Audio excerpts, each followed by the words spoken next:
میری صدا ہوا میں بہت دور تک گئی، پر میں بلا رہا تھا جس سے بے خبر رہا۔ ویکینڈ کی شام بالآخر آن پہنچی اور نوشیروان کلب کے لاؤنج میں ایک کاؤچ پہ بیٹھا بار بار گھڑی دیکھ رہا تھا۔ اس نے بلیک ڈریس شرٹ کے آستین ذرا فولڈ کر رکھے تھے اور نیچے خاکی جینس تھی۔ بال کٹوا کر ان کے ڈیوڈ بیکہم اسپائکس بنائے، وہ کافی فریش اور اچھا لگ رہا تھا۔ ہیلو شیرو، وہ سامنے سے چلتی آ رہی تھی۔ اسے دیکھ کر ہاتھ ہلایا۔ سفید ٹائٹس پہ ایک کندھے کے بغیر والی شرٹ اور گلے میں سکوں کی مالا، کونی پہ ٹکا برانڈڈ بیگ۔ شیری مسکرا کر اس کے ساتھ صوفے پہ آ بیٹھی، ٹانگ پہ ٹانگ چڑھائی، پرس درمیان میں رکھا۔ سوری، مجھے دیر ہو گئی، اتنا ٹریفک تھا آج، پھر ماں کو ایک فنکشن پہ جانا تھا، انہوں نے مجھے بھی دیر کروا دی۔ تم کیسے ہو؟ وہ مسکراتے ہوئے ساتھ بیٹھا۔ اچھا، وہ لاہور کا ٹرپ کیسا رہا؟ بس تھک گئی، ایک فنڈ ریز تھا اور ایک سیمینار۔ تم سناؤ، گرمی زیادہ ہو گئی ہے نا آج کل؟ چند سیکنڈوں کے بعد باتیں جیسے ختم ہو گئی، خاموشی چھا گئی۔ قریب سے گزرتی کسی لڑکی نے شیری کو ہاتھ دلایا تو اس نے بھی مسکرا کر ہاتھ دلایا۔ یہاں سب ان کو جانتے تھے۔ پھر شیرو کی طرف گردن موڑی۔ شادی کا کچھ پتہ چلا؟ اور بس مانو سارا موڈ ہی غلط ہو گیا۔ نہیں، اس کے آبرو بنس گئے۔ ویسے تمہیں کیا لگتا ہے اسے کسی نے قید کر رکھا ہوگا یا مار دیا ہوگا؟ تم نے دیکھا اس کے پیج کے 20,000 لائکس ہو چکے ہیں، اور بیچارہ افسوس سے سر جھٹکا۔ نوشیروان کے لیے مزید ضبط کرنا مشکل ہو گیا۔ وہ گویا کھول کر اس کی طرف گھوما۔ شادی شادی شادی، جب بھی ہم ملتے ہیں شادی کے علاوہ کوئی بات نہیں ہوتی آپ کے پاس۔ وہ مر کر بھی ہمارے بیچ میں کیوں ہے؟ بھول جائیں شادی کو، مر گیا شادی، جہنم رسید ہو گیا شادی۔ اتنی مشکل سے جان چھڑائی ہے اسے، مگر آپ پھر اس کو درمیان میں لے آتی ہیں۔ غصے سے وہ تیز تیز بولتا جا رہا تھا۔ ارد گرد چند لوگوں نے گردنیں ان کے کاؤچ کی طرف موڑی۔ شیری ہکا بکا سے اسے دیکھے گئی۔ اتنی مشکل سے جان چھڑائی اس سے، جان چھڑائی۔ وہ تمہارا دوست تھا اس لیے؟ پوٹکی، نہیں تھا وہ میرا دوست، زہر لگتا تھا مجھے۔ میں خوش ہوں کہ وہ نہیں رہا، بات ختم۔ کیا اب ہم کوئی اور بات کر سکتے ہیں؟ درشتی سے کہتے وہ پیچھے کو ہوا، نظر ایک لڑکے پہ پڑی جو پورا گھوم کر اسے دیکھ رہا تھا۔ کام کرو اپنا، میرا منہ کیا دیکھ رہے ہو؟ اس کو بھی جھاڑا۔ وہ فوراً کھسک گیا۔ پھر انہی برہم تاثرات سے شیری کو دیکھا جو ہنوز دم خود تھی۔ میں آپ سے شادی کے بارے میں بات کرنے تو نہیں آتا، پھر آپ مجھے ہمیشہ یوں ہرٹ کیوں کرتی ہیں؟ ذرا دیر بعد ٹھنڈی سانس لے کر بولا تو غصہ ذرا کم تھا۔ شیری نے جھرجھری لیتے ہوئے سامنے دیکھا۔ اوکے، آئی ایم سوری، تم لوگ اچانک اس کے دشمن بن گئے ہو، میری معلومات اپ ڈیٹڈ نہیں تھی۔ پہلے ہاشم نے اس کو اپنی پارٹی پہ بے عزت کیا، سونیا کی سالگرہ یاد آ گئی، اور اب تم کہہ رہے ہو کہ خیر۔ گہری سانس لی اور اس کو دیکھا تو چہرے پہ قدرے رکھائی در آئی۔ گھڑی سامنے کی۔ کیوں بلایا تھا تم نے؟ کوئی کام تھا؟ مجھے جانا ہے ماں کو پک کرنے۔ آپ کو کہیں نہیں جانا، آپ کو صرف میری بات کا برا لگا ہے۔ وہ ذرا ناراض ہوا۔ کیا نہیں ماننا چاہیے؟ شہری، کیا ہم کبھی اپنی بات نہیں کر سکتے کسی تیسرے فرد کو درمیان میں لائے بغیر؟ شہری نے چونک کر اسے دیکھا، سنجیدہ نظر آ رہا تھا۔ ہمارے درمیان کون سی اپنی بات ہوتی ہے؟ آپ کو معلوم ہے میں کیا کہہ رہا ہوں؟ وہ ذرا آگے ہوا، چہرے پہ بے بسی در آئی۔ کیا ہم کبھی کبھی یوں مل نہیں سکتے، بات نہیں کر سکتے؟ میں آپ کو پسند کرتا ہوں اور آپ یہ بات جانتے ہیں۔ شیری کی آنکھوں میں ایک دم بے حد اچنبھا ابھرا۔ شیرو، میں تمہاری بہت پرواہ کرتی ہوں، تم جانتے ہو، مگر تم میرے شوہر کے چھوٹے بھائی ہو، سابقہ شوہر کے، اور میری بیٹی کے انکل ہو۔ پھر تم مجھ سے عمر میں 11-12 سال چھوٹے ہو، تمہیں مجھ سے ایسی بات نہیں کہنی چاہیے۔ نرمی سے اسے ٹوکری، وہ پرس اٹھانے لگی۔ شیرو کی آنکھوں میں بے بسی کے ساتھ دکھ بھی ابھرا۔ یہ باتیں بے معنی ہیں۔ اوکے شیرو، بہت ہو گیا اب کہ۔ شیری کی نگاہیں میں سختی آئی۔ جو تم کہہ رہے ہو وہ بے معنی، ہم رشتہ دار ہیں اور اچھے دوست بھی، مگر اس سے آگے کا مت سوچنا، مجھے بہت برا لگا ہے تمہارا یوں کہنا۔ ڈپٹ کر وہ بولتی پرس اٹھی اور باہر کی طرف بڑھی۔ نوشیروان پیچھے لگا۔ پھر مجھے بار بار استعمال کیوں کیا؟ وہ غصے اور بے بسی سے بولتا اور اس کی تیز رفتار سے ملنے کی کوشش کر رہا تھا۔ میری نرمی کا فائدہ کیوں اٹھایا؟ میں تمہیں صرف ایک اچھا دوست سمجھتی ہوں، مجھے نہیں پتا باقی تمہارا ذہن کیا کیا گھر گھر تمہیں دکھاتا ہے۔ وہ تیز قدموں سے چلتی باہر جا رہی تھی۔ اگر میری جگہ شادی کی بات کہتا تو مان لیتی آپ؟ تم دونوں ہی میرے لیے بچے ہو، اور وہ ایسی بات کبھی نہ کہتا، میرا احترام کرتا تھا وہ باہر نکل گئی۔ کھلے لان میں اب وہ آگے جا رہی تھی۔ نوشیروان رک گیا، بے بسی اور دکھ سے اسے جاتے دیکھا۔ اس کو اتنا اچھا سمجھتی تو تم میرے سامنے اس کو اتنا برا کیوں کہا؟ آپ کو اندازہ بھی نہیں کہ میں نے کیا کیا آپ کے لیے؟ وہ پیچھے سے چلایا۔ شہری کے قدم رکے۔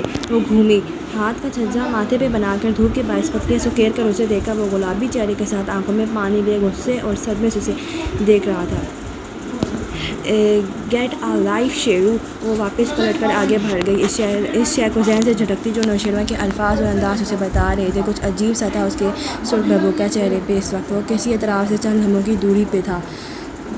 دیکھتا ہوں سب شکلیں، سن رہا ہوں سب باتیں، سب حساب ان کا میں ایک دن چکا دوں گا۔ پوربلی ایور آفٹر پہ گاہکوں کا معمولی رشتہ۔ ندرت کاؤنٹر کے ساتھ رکھی میز پہ کچھ بلز وغیرہ دیکھ رہی تھی۔ ان کا خول جو سائرہ اور بچوں کے آنے سے ذرا چٹکا تھا پھر سے واپس پتھر بن گیا تھا۔ قریب سے جنید ٹرے اٹھائے گزر آ رہا تھا، تبھی راستے میں اچانک سے گل خان آ کھڑا ہوا۔ کیا ہے؟ جنید نے بدقت کوفت چھپائی۔ سعدی کا لاڈلا 1 مہینہ پشاور میں گزار کر ویلا آخر یہ واپس آ گیا تھا۔ جنید بھائی، یہ تم سعدی بھائی کی پھپھو کے لیے جا رہے ہو نا؟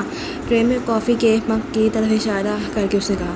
بھیا ہمیں دے دو، ہم لے جائے گا۔ دے دو بھائی۔ جنید نے بس ایک نگاہ ندرت پہ ڈالی جو بے نیاز بیٹھی کام کر رہی تھی اور ٹرے اسے تھمائی۔ خود منہ نہ لگانا، ایسا کوئی مفت خور سمجھ رکھا ہے تم نے ہمیں بھائی؟ لا حول ولا قوت۔ بگڑ کر کہتے ٹرے اٹھائے سیڑھیاں چڑھتا گیا۔ جب اوپر دروازے تک پہنچا تو نیچے جھانکا۔ جنید ادھر ادھر ہو گیا تو اس نے جلدی سے مگ سے گھونٹ بھرا۔ اس ریسٹورنٹ کی مزیدار کافی، اور ہونٹ صاف کرتے سنجیدہ چہرہ بناتے دروازہ کھٹکھٹا کر کھولا۔ اگلا منظر سا کھلتا گیا۔ اوپر والا کمرہ اتنا ہی کھلا تھا جتنا نیچے ریسٹورنٹ تھا، مگر فرش خالی تھا۔ 2 دیواریں شیشے کی تھیں جن کے پار اندھیرے میں جگمگاتے شہر کی بتیاں دکھائی دے رہی تھیں۔ ایک بڑی میز پہ کاغذ اور فائلز بکھرے تھے۔ فارش پشت کیے کھڑا ایک فائل کے صفحے پلٹا رہا تھا، ساتھ ہی کرسی پر ٹانگ جمائے قلم انگلیوں میں گھماتی زمر بیٹھی نفی مثال ہلاتی کہہ رہی تھی۔ اب سلمت شاہ کو دیکھنے کا وقت ہے، میرا خیال ہے۔ ہٹ پہ گردن گھمائی تو گل خان کو آتے دیکھ کر نرمی سے مسکرائی، ہاتھ بڑھا کر مگ اٹھایا۔ ارے گل خان، تم اتنا عرصہ کہاں تھے؟ سعدی کی گمشدگی کے دنوں میں آ جاتا تھا، پھر درمیان میں مہینہ بھر نہ آیا تھا۔ فارش سے پلٹ کر بس ایک نظر ڈالی۔ باجی ہم شاور گیا تھا، ہمارا بابا کا چچا زاد بھائی مر گیا تھا، ہاتھ جھلا کر کہتا وہ کرسی کھینچ کر سامنے بیٹھا۔ وہ 12-13 سال کا، پھولے سیب سے گالوں اور بھورے بالوں والا پٹھان لڑکا تھا۔ شلوار قمیض پہنتا اور پائنچے ٹخنوں سے اوپر رکھتا، سر پہ پشاوری ٹوپی تھی۔ زمر جو بغور کافی کے مگ کو دیکھ رہی تھی اس بات پہ نظریں اٹھائیں۔ بہت افسوس ہوا، ویسے یہ کافی بہت ٹیسٹی ہے نا؟ کپ لبوں سے لگا کر مسکرا کر پوچھا۔ گل خان نے بے اختیار تھوک نکلا اور ادھر ادھر دیکھا، پھر بات بدلنے کی غرض سے جلدی سے بولا۔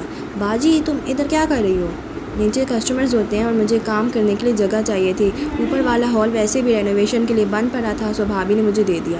اچھا، اس نے اس بات میں سر ہلایا۔ سچ باجی، اس دن ہم آیا تھا، بعد پھر چاچے کی دکان پہ بیٹھا تھا تو ہمیں یاد آیا جب سعدی بھائی کھویا تھا اور تم ادھر سارے ملازم سے پوچھ رہی تھی کہ بھائی کا کسی سے جھگڑا تھا یا دشمنی تو نہیں تھی، تو واللہ باجی اس دن یاد آیا، ایک دفعہ بھائی کا ادھر ہلکا سا جھگڑا ہوا تھا۔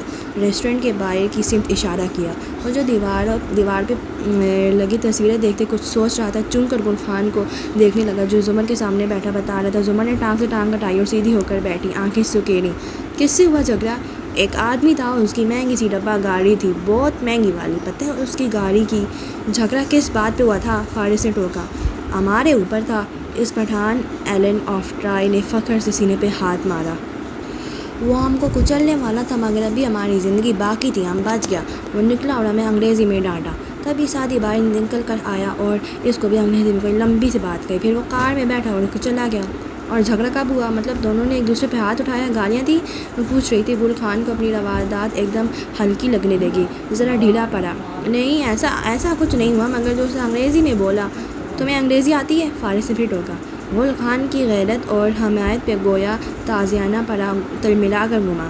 گل خان 5ویں فیل صحیح، مگر جھگڑے والا خوب سمجھتا ہے۔ غصے سے کان سرخ ہوئے تھے۔ اچھا یہ بتاؤ، زمر نے بچے کی عزت رکھنی چاہیے، وہ کون تھا، کیسا لگتا تھا؟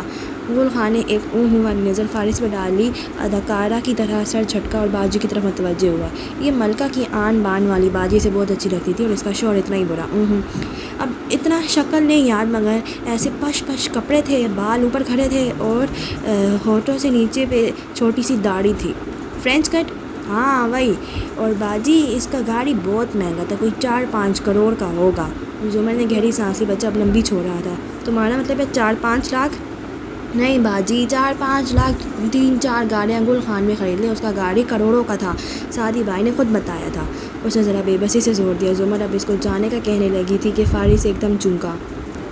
1 منٹ، کار کا رنگ کیا تھا؟